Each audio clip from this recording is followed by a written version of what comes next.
Projeto onde nós nos voltamos às origens, que é a ideia da igreja sair das quatro paredes. Da igreja, ela ir ao encontro do necessitado, ir ao encontro daqueles que precisam ouvir a voz do Senhor. E como é bom cumprir o ID. O Senhor diz, olha, eu estou enviando vocês de 2 em 2. Então, quando você chegar em uma casa, quando você estiver reunido com o seu parceiro, sua dupla da casa de paz, saiba, a presença do Senhor está com você naquele lugar.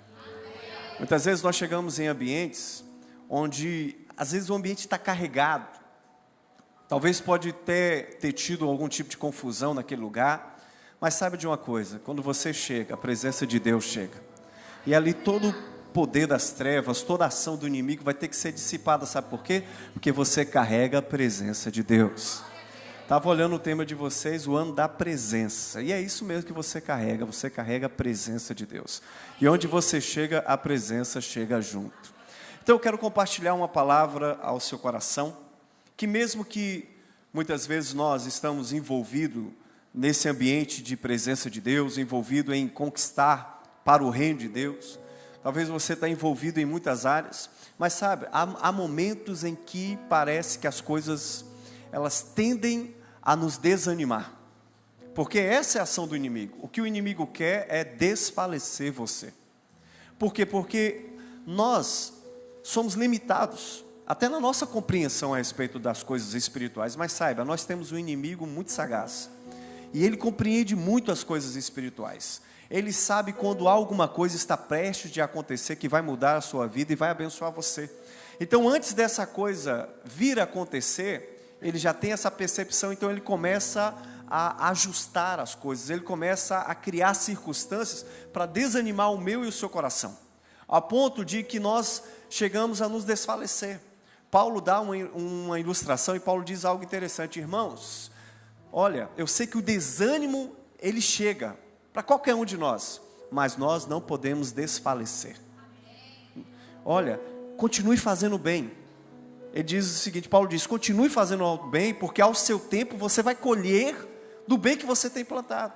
Mas o que Satanás quer colocar no nosso coração é que não há colheita, não há resultado daquilo que você tem feito, não há resultado dos esforços, não há resultado do jejum, não há resultado das orações, das noites perdidas em lágrima. Então você só vê os problemas, você é acometido de muitas dificuldades.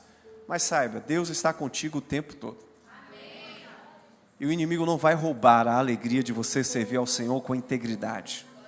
E o que eu quero compartilhar com você, o tema da minha mensagem nessa noite é: as coisas só acabam quando Deus diz que acabam. Fala para a pessoa que está do seu lado, as coisas só acabam quando Deus diz que acabam. Sabe por quê? Porque o inimigo chega e fala assim, não tem mais jeito, acabou. É um câncer? Acabou. É um problema financeiro? Acabou. Mas irmão, se você não viu da boca de Deus ainda que acabou, não acabou. Confia, creia, dele vem a última palavra. E nós confiamos nisso. 1 Samuel, capítulo de número 27, a partir do verso 1. Alanzinho, eu te vi aí escondido em algum lugar. Bom te ver, meu amigo. Se você puder, coloca na NVI, por gentileza, você que tem hábito de ler aí na sua Bíblia, do seu jeito aí, do seu smartphone. Diz assim a palavra do Senhor, 1 Samuel, capítulo de número 27, a partir do verso 1. Diz assim a palavra: Davi, contudo, pensou, algum dia serei morto por Saul, é melhor fugir para a terra dos filisteus. Então Saul desistirá de procurar-me por toda Israel, e escaparei dele. Assim Davi e os 600 homens que estavam com ele foram até Aquis, filho de Moaque, rei de Gate. Davi e seus soldados se estabeleceram em Gate. Acolhidos por Aquis, cada homem levou sua família. E Davi e suas 2 mulheres, Ainoã, de Jezrael, e Abigail, que fora mulher de Nabal de Carmelo.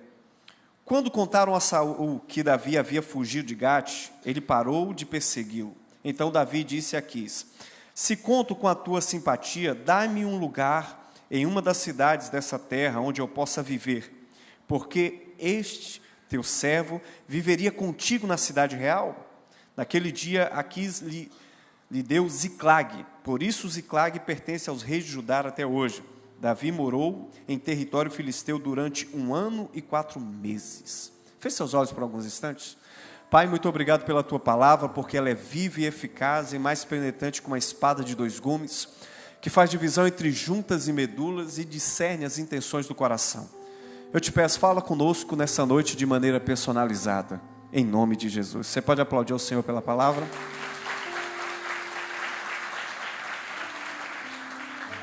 Como eu disse para você, o tema da mensagem é: as coisas só acabam quando Deus diz que acabam.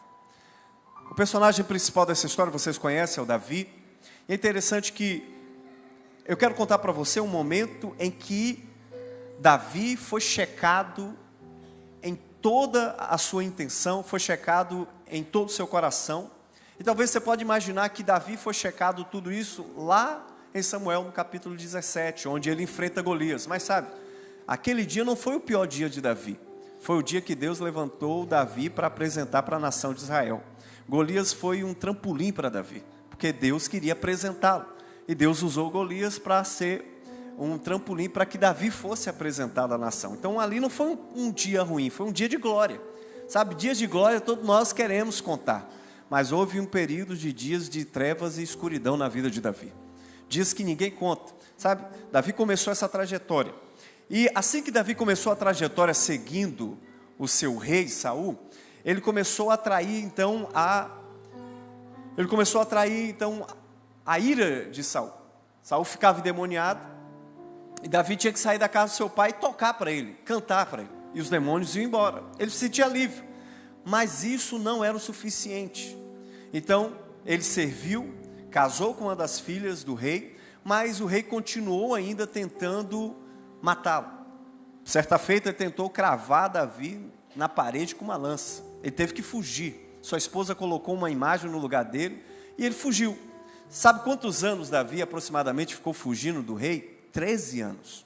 Você sabe, fugir de alguém até pode ser fácil, mas fugir de alguém que comanda a nação inteira é difícil. Não tinha um lugar que Davi fosse que não contasse para Saul que ele estava lá. Saul reunia a equipe e ia atrás dele. Reunia seus soldados e ia atrás dele. Então Davi passou 13 anos, irmãos, se escondendo de caverna, de cidade. E talvez na mente de Davi, o que pode acontecer, acontece exatamente conosco. Senhor, o Senhor não fez uma promessa?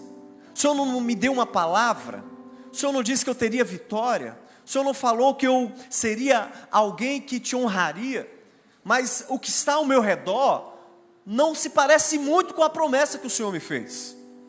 E aí a pergunta que ressoa para nós nessa noite é: o que está ao seu redor?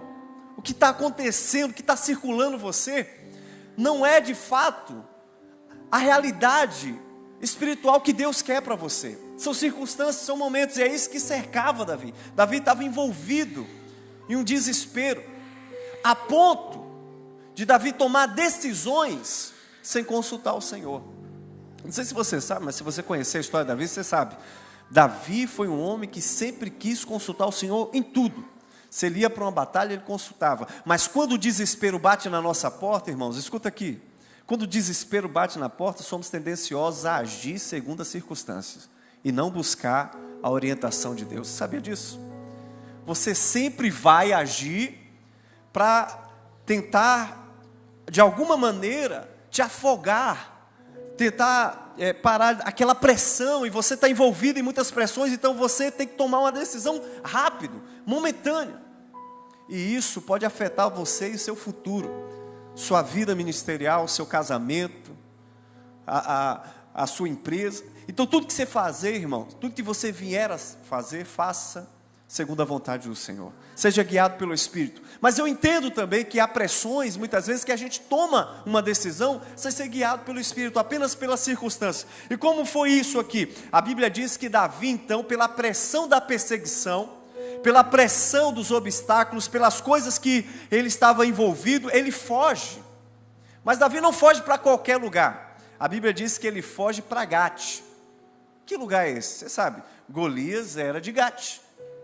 Então Davi, no meio da pressão, ele vai para o território do seu inimigo. O inimigo pelo qual ele lutou contra, mas agora Davi está envolvido no meio do inimigo. Olha como pode chegar um homem de Deus, uma mulher de Deus no meio de uma pressão. Ter que se submeter a depender do inimigo. Eu estou falando de Davi, irmão. Um homem segundo o coração de Deus. Estou falando de Samuel, estou falando de Davi. E Samuel não, Samuel lá, Samuel esse aqui. Aí você pode falar, Samuel foi um grande homem de Deus, e é um grande homem de Deus, mas estou falando de mim, não é um Samuel aqui, Souza. Estou falando de Davi. Um homem que foi achado de trás das ovelhas malhadas da casa do seu pai. E Deus o colocou como rei. Mas antes de chegar ao reino, Davi foi submetido a pressões, a conflitos. E tem muitas coisas de Deus para acontecer na minha e na sua vida, mas antes dela chegar, os conflitos vão aparecer.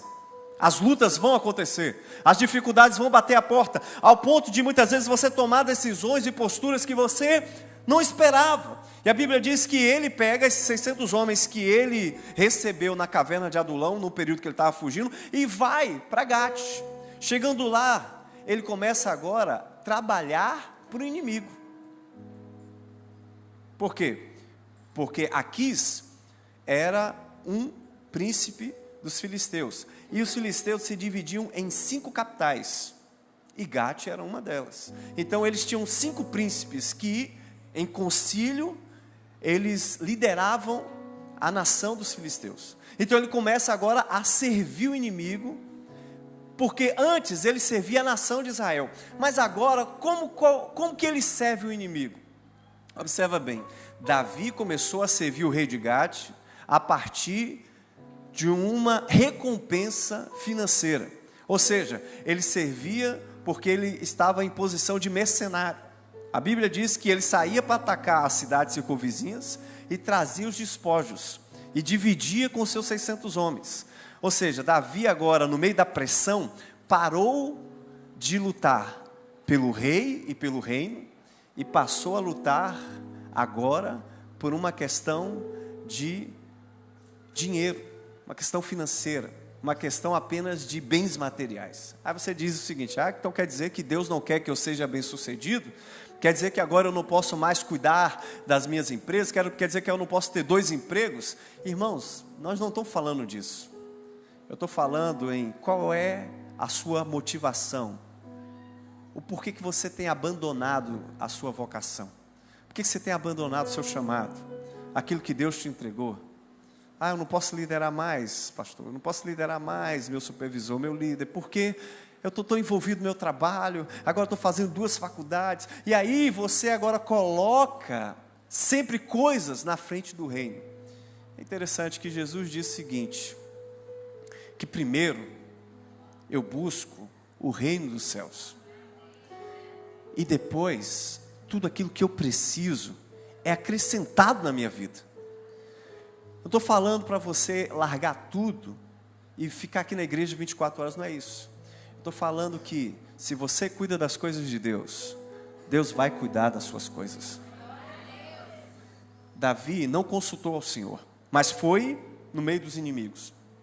E com isso, lá no meio dos inimigos, ele começou a galgar sim algumas coisas. E a Bíblia diz que ele alcançou a confiança de Aquis, a ponto de Aquis olhar para ele o seguinte, olha, eu quero você comigo, porque você é um homem de palavra. O que você quer? Ele, olha, eu quero uma cidade.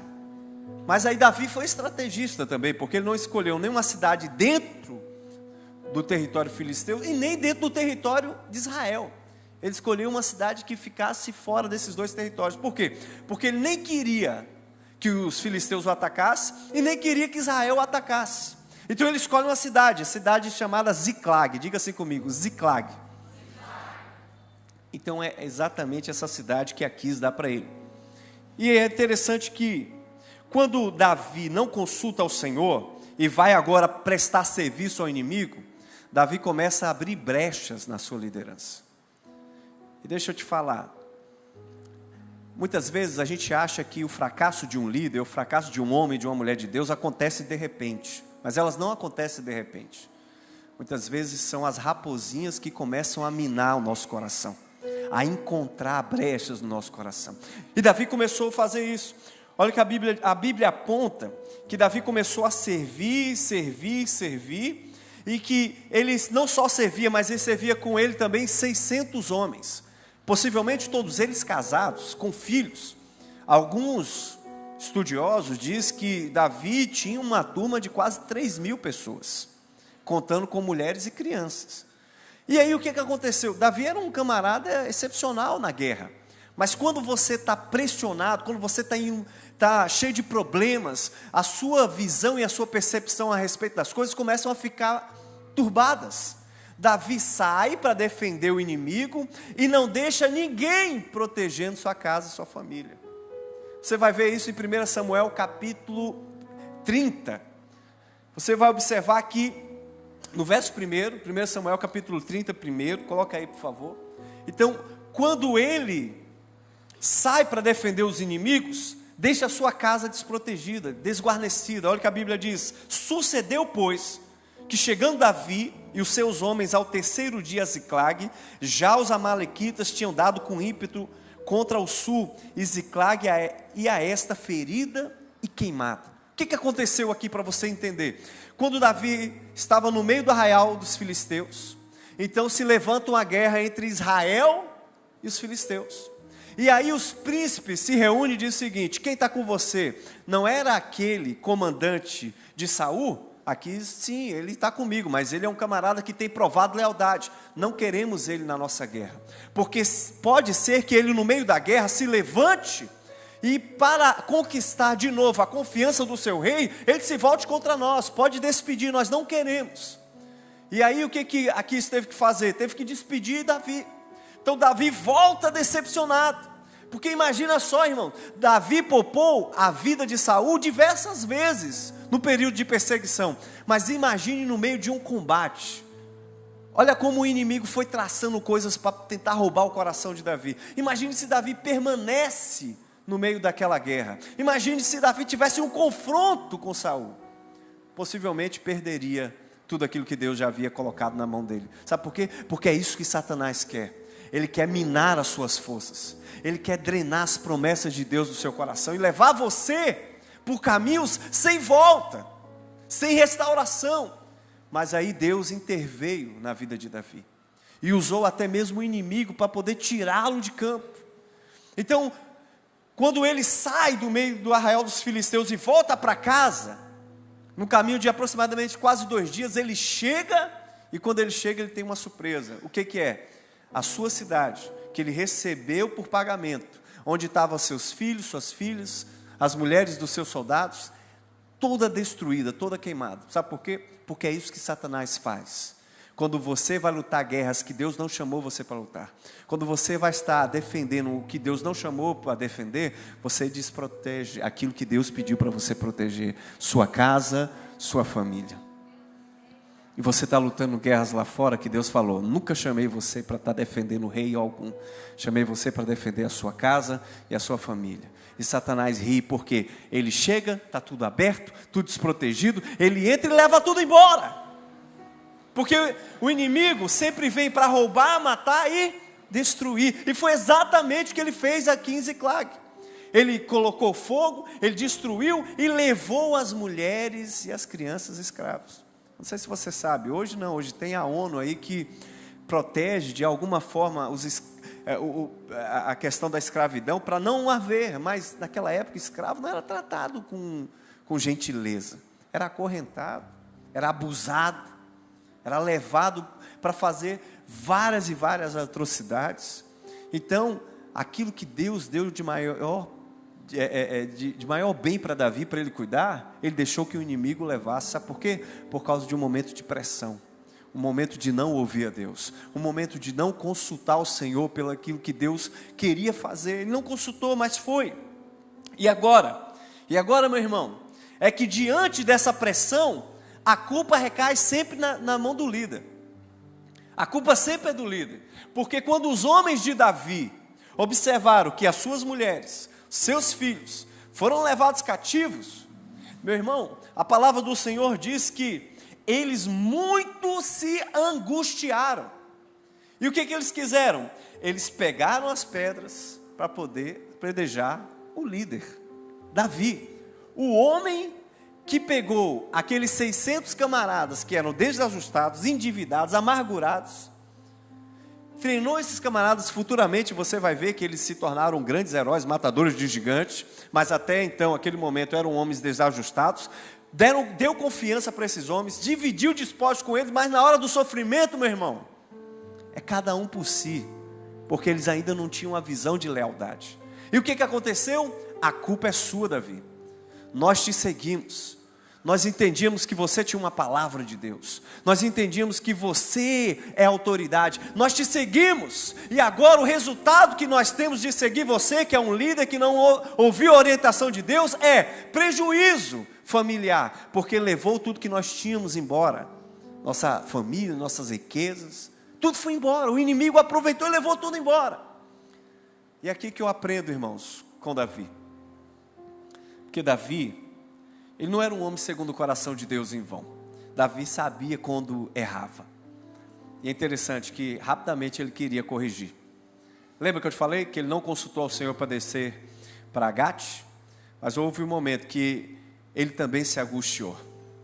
E o povo também, os homens se angustiaram. Estou falando de homens valentes. A Bíblia diz que eles choraram até não ter mais força para chorar.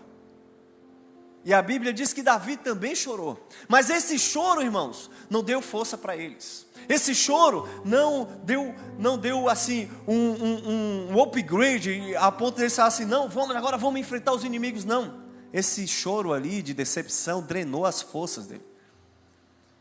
Eu quero dizer para você, chorar não vai resolver nada. Só vai resolver quando você entender que isso aí é espiritual.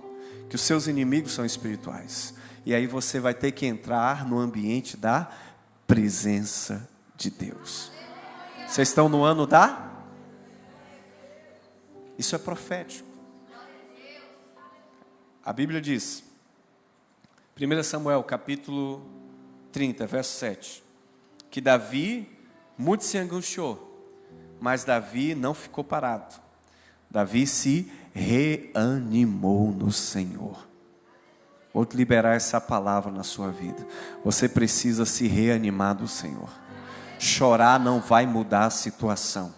Vou repetir para você. Chorar não vai mudar a sua situação. Vai mudar quando você entrar no ambiente da presença e se reanimar naquele que te fortalece. Posso ouvir um glória a Deus aí, meu irmão? Olha o que a Bíblia diz.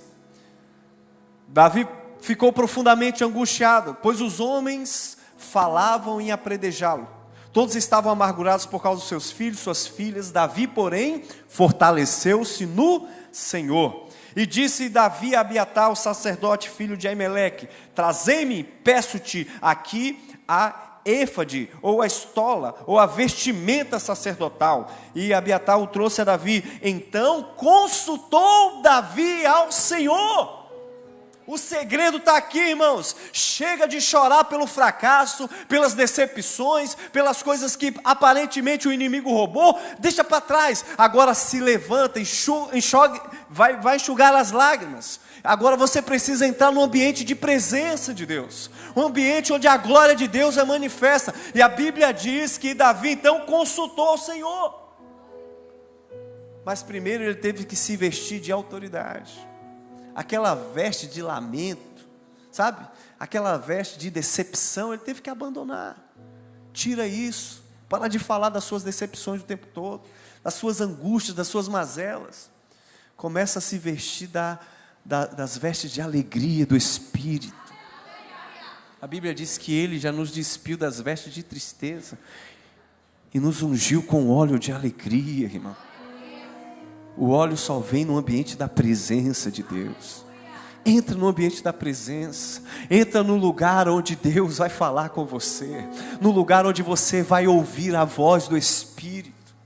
Porque fora disso você vai ouvir as vozes de muita gente amargurada, decepcionada, frustrada. Isso aí não dá certo, esse negócio de igreja não vai funcionar mais, esse negócio de casa de paz é só perda de tempo. Isso vem de muita gente frustrada. E deixa eu te falar, a frustração, ela está exatamente correta na sua origem, porque quem está frustrado não está frustrado à toa. Frustrou porque alguma coisa afetou o coração dele. E nessa frustração ele se sente na posição de que ele precisa ser justificado. Mas quem é justificado por si só, pelo aquilo que faz, não recebe a graça de Deus. Porque a graça só vem para quem não merece. Enquanto você está achando que tem direito, você perde. No dia que você entende que você não tem direito a nada, você é aceito. Por quê? Porque a graça é para quem não merece. E você pode estar frustrado, sabe por quê? Porque você está cheio de direito. É igual o filho pródigo, a história do filho pródigo. O filho pródigo fez o seguinte, pegou tudo que tinha do pai e gastou. Aí ele chega, cai em si e diz assim, não, eu vou voltar para a casa do meu pai, pelo menos ele vai me receber como um dos seus servos, lá eu vou ter o que comer. A ideia dele era voltar para casa para comer. Não é isso que a Bíblia diz? Ou você acha que ele ia voltar para ser filho? Ele nem pensou em ser filho. Vou voltar para casa porque lá os criados têm o que comer. Ele volta para casa. Quando chega lá, ele já enfeita lá uma forma de falar com o pai, e a Bíblia diz que ele foi bem recebido. E o pai bota uma roupa nele, bota uma sandália nele, tem um novilho gordo e bota um anel no dedo. E é interessante que o filho pródigo, em nenhum momento, não quis receber. Por quê? Porque ele sabia que não merecia nada. Porque o que ele já tinha gastado, o que ele tinha direito, ele já tinha gastado tudo. Então ele estava ali recebendo de graça. Então, em nenhum momento ele diz, pai, eu não queria esse anel, sabe, essa roupa aqui eu não queria, esse novilho aí, não... mas sabe, o senhor já me deu, agora eu estou aqui, é como filho mesmo, eu quero entrar. Mas aí o outro que trabalhou a vida toda para o pai, ele não quer nem entrar, ele está do lado de fora, sabe por quê? Porque ele é cheio de justiça própria. E vem cá, irmãos, vamos ser sinceros, o filho pródigo foi safado, não foi? Gastou o que não devia, não foi? Desonrou o pai, não desonrou? Seja sincero, ninguém vai te condenar não. O mais velho tinha razão, não tinha, irmão? Pode ser sincero, no fundo do coração você sabe. Tinha razão, não tinha, irmãos? Isso é justiça própria, nós somos cheios de justiça. O filho pródigo, ele não deveria ter desonrado o pai, de fato. Mas o mais velho queria fazer o que o mais novo fez, só não teve coragem. Ele ficou do lado de fora. De alguma maneira ele desonrou o pai também. Sabe por quê? Porque ele não conhecia o pai que tinha. É desonra também. Porque ele disse, olha, eu estou aqui há tantos anos, o senhor não me dá um cabrito. E o pai diz o que para ele? Tudo que eu tenho é... Então ele também não conhecia o pai. Então significa que a gente, na nossa justiça, está perdendo muita coisa da parte de Deus. Por quê? Porque somos merecedores, e quanto mais você entende que é merecedor, a graça não alcança. Mas Davi está mostrando que ele não merecia nada, por isso o favor de Deus chegou na vida dele. Os inimigos levou, mas ele está dizendo, Senhor, me dá de volta. Pode colocar nas minhas mãos, porque eu vou conquistar. E a Bíblia diz que o Senhor deu para ele a estratégia. E ele começa a ir, vai avançando em busca dos inimigos que tinham acabado de atacar. E acontece o seguinte, irmãos, no meio dessa caminhada, 200 daqueles 600 homens se cansam, no meio do ribeiro, e fica para trás. Davi, se fosse um mau líder, poderia dizer o seguinte, covardes, estão indo atrás dos seus filhos, das suas mulheres, e vocês não têm força o suficiente para atravessar um rio. Mas sabe, depois que Davi consultou ao Senhor, o Senhor deu uma estratégia para ele. Pode ficar, e fica com as bagagens também, porque a gente vai ter mais velocidade para avançar. O que Deus vai dar no seu coração? Que você vai suportar aqueles que não vão alcançar aquilo que você vai alcançar. Mas saiba, o que você vai alcançar vai chegar neles também. Porque Davi diz o seguinte, olha, aquilo que eu conquistar lá, vou repartir também com os que ficaram com a bagagem. Sabe por quê? Porque o coração daquele que serve a Deus nunca pensa em si mesmo. Ele sempre pensa nos outros. Ele sempre pensa na sua equipe, ele sempre pensa na sua igreja. Por quê? Porque ele sabe, o que Deus abençoar ele, o que está ao redor dele também vai ser contagiado pela mesma bênção de Deus. E a Bíblia diz que Davi acha um egípcio caído, fraco, doente, foi abandonado pelo seu senhor. Já estou finalizando, para você entender como que fecha essa história. Davi alimenta, dá água para ele, e a Bíblia diz que ele faz uma aliança com Davi.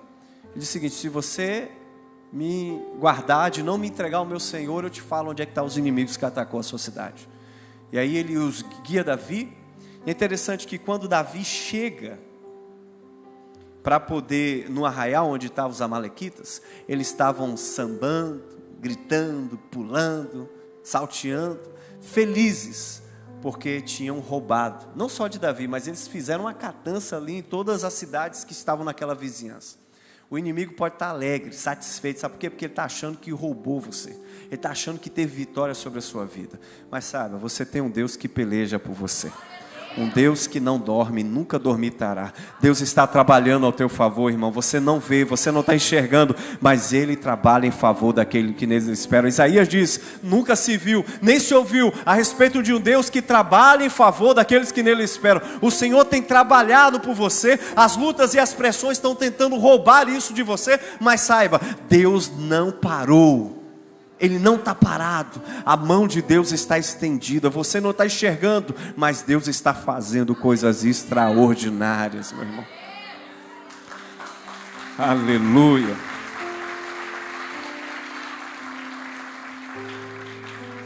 A Bíblia diz que no verso 17, 1 Samuel capítulo 30, 17, diz o seguinte: Davi os feriu desde o crepúsculo até a tarde do dia seguinte. Apenas 400 jovens conseguiram fugir montados em camelos de um exército inteiro. Veja o nível de vitória que o Senhor entregou na mão de Davi. Davi consegue, com 400 homens, destruir um exército inteiro, porque soube consultar ao Senhor. E soube se revestir do Senhor. Paulo diz em Efésios capítulo 6, que no dia que você estiver passando por muitas lutas e muitas tribulações, Paulo diz assim, revestir do Senhor e da força do seu poder. Não é no seu poder, na força do seu poder. Está fraco, meu irmão? Está desanimado? Não vá na sua força, vai na força dele. Porque depois que você se reveste, você resiste nos dias maus. A Bíblia diz que, por fim, no verso 18, 1 Samuel 30, 18, assim salvou Davi tudo quanto os amalequitas havia tomado dele. Nada se perdeu. Vou repetir, nada se perdeu. Se o inimigo afrontou sua casa, sua família, sua finança, sua empresa, sua liderança, saiba, não fique se lamentando. Lamentar não vai trazer o que o inimigo roubou de volta. Mas quando você entra no ambiente da presença, quando você passa a ouvir a Deus, o Senhor vai entregar os inimigos em suas mãos. E através da sua vida, há outros também que tiveram suas vidas destruídas por causa do inimigo. Você vai poder abençoar, porque Davi não só recebeu os despojos que os amalequitas roubou dele, não sei se você sabe, mas os amalequitas saiu roubando de muita gente ao redor, e Davi fez questão de devolver para aqueles outros territórios todas as coisas que os inimigos roubaram dele. E quando os seus soldados disseram, os 400 disseram assim, nós não vamos dar nada para os que ficaram para trás, Davi disse, não é assim que nós fazemos no nosso meio, vamos dividir a porção de maneira igual. Aí você diz, mas e os 13 anos de sofrimento, Samuel? Tá bom, aí Davi recuperou suas mulheres, recuperou os filhos, está todo mundo feliz, e agora? 2 dias depois, Saul cai no combate com os filisteus. Em menos de uma semana, Davi é ungido rei em Hebrom. Davi não sabia, mas a vitória já estava às portas. No dia de maior angústia, de maior sofrimento, de maior tristeza, foi o dia que Deus provou o coração de Davi. Nós não podemos cair no dia de maior tristeza e maior angústia. A vitória está às portas. Depende de você se fortalecer no Senhor e ouvir a voz de Deus. Que você possa receber essa palavra da parte do nosso Senhor e Salvador Jesus Cristo. Coloque de pé em nome de Jesus. Eu gostaria de orar pela sua vida.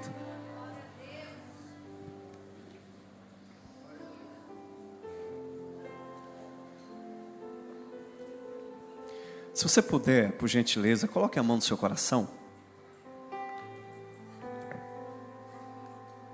Talvez você está passando por dificuldades não semelhantes a de Davi, do inimigo roubar a sua família. Mas muitas vezes você está vivendo pressões sabe, angústias na sua alma, e o inimigo tem falado ao seu ouvido que já acabou, que não tem mais volta, não tem mais jeito. Mas eu disse para você no início da minha mensagem que as coisas só acabam quando Deus diz que acaba. Então eu quero orar por você. Senhor, sua igreja está diante de Ti nessa noite. Nós sabemos que do Senhor vem a última palavra. Estamos vivendo momentos de guerra e de batalhas espirituais ferrenhas. Muitas angústias têm acometido o Teu povo, aflições, dificuldades. E muitas vezes diante dessas lutas nós nos sentimos tão pequeninos e incapazes, Senhor. Mas o Senhor é o nosso braço forte.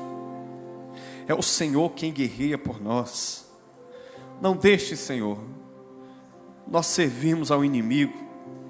Não deixa, Senhor, abrimos brecha no meio da nossa família, lutando lutas que o Senhor não nos chamou para lutar.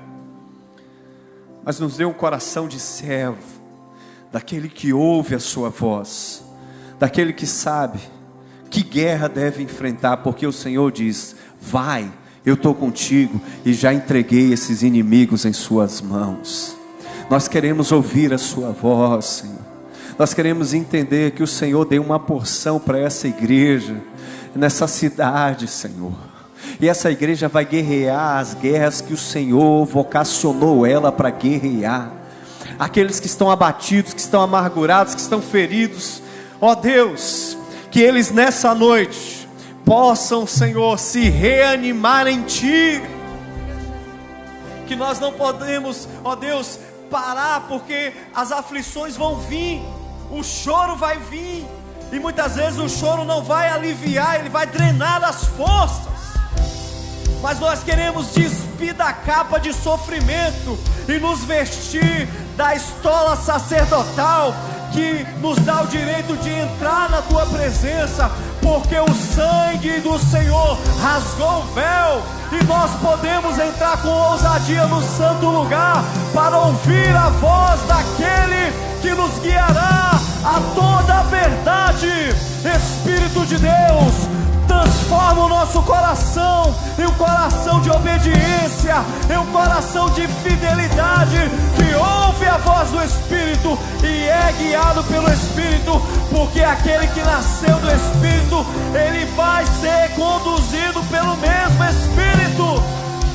Oh! Em nome de Jesus, receba um ânimo novo, irmão. Receba um revestimento da parte de Deus, para que você possa restaurar a sua confiança nas promessas que o Senhor fez para você, para a sua vida, para o seu ministério e para a sua família, em nome de Jesus.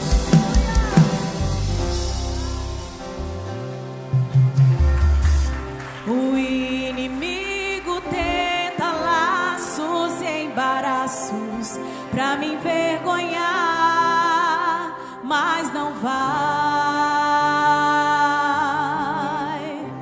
porque eu não estou sozinho nessa guerra, está comigo o braço forte do Senhor.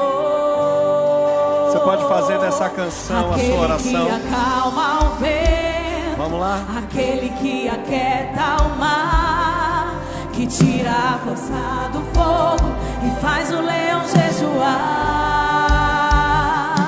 É o Deus que derruba as muralhas, da estéril faz mãe de filhos.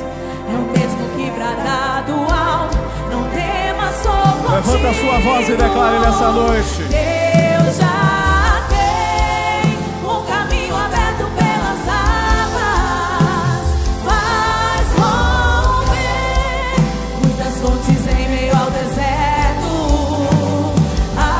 Haverá nuvens que trazem chuva de bênção.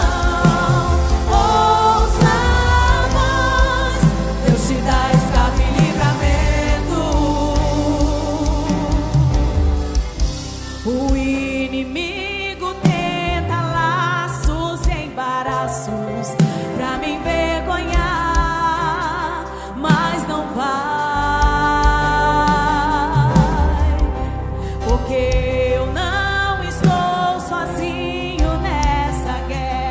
está comigo, o braço forte do Senhor, aquele que acalma o vento, aquele que aquieta o mar, que tira a força do fogo e faz o leão jejuar. É o Deus que derruba as muralhas, da estéril faz mãe de filhos. É o mesmo que brada do alto, não temas, sou contigo. Deus já tem um caminho aberto pelas águas, faz romper muitas fontes em meio ao deserto. Haverá nuvens que trazem chuva de bênção. Ouça a voz, Deus te dá escape e livramento. Deus já tem um Declare caminho essa verdade aberto na sua vida, no seu ministério, na sua casa. muitas fontes em meio ao deserto. Haverá nuvens que trazem chuva de bênção. Ouça a voz, Deus te dá escape e livramento. Aleluia. Você pode aplaudir ao Senhor?